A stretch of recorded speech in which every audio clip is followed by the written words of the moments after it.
Ma'am. ఒక house okay. Wife నేను ఏం చేయగలను మ్యామ్? పిల్లల్ని చూసుకుంటూ, అంట్లు కడుక్కుంటూ, ఇల్లు ఊడ్చుకుంటూ తప్ప నేనేం చేయలేను. నాకు స్కిల్స్ ఎంత యూజ్ అయిందంటే అసలు మా సార్ అంటారు ఫస్ట్ వీకే నేను 27,000 ఫస్ట్ జాయిన్ అయ్యేటప్పుడు 15,000 కట్టాలి కదా మ్యామ్. మా సార్ని అడిగాను లాస్ట్ టైం 30,000 చేసావు కదా ఏం చేసావు అన్నాడు. ఏం చేయలేదు. నాకు ఈసారి అప్పుగా ఇవ్వన్నాడు. నాకు అప్పుగా ఇవ్వు 1 వీక్ లో నీకు రిటర్న్ ఇవ్వకపోతే నువ్వు చెప్పినట్లు నేను వింటాను అన్నాడు. ఇచ్చాడు. ఇచ్చిన తర్వాత ఫస్ట్ వీక్ లోనే ఫస్ట్ శాలరీ 27,000 తన చేతిలో పెట్టాను. అబ్బా అసలు డబుల్ పే చేస్తావు అనమాట మీ ఆయనకి.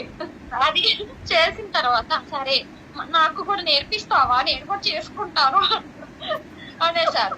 అయిపోయిన తర్వాత ఇంకా స్టార్ట్ చేశాను మ్యామ్. నేను అయితే ఫస్ట్ వీక్ నేను చాలా హార్డ్ వర్క్ చేశాను మ్యామ్. పిల్లలు పడుకునేసేవాళ్ళ 9:30కి.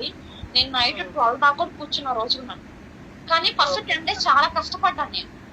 ఫస్ట్ వీకే ఆరుషి అవార్డు స్వప్నక్క మీదే డిజైన్ చేసి పంపించాను ఫస్ట్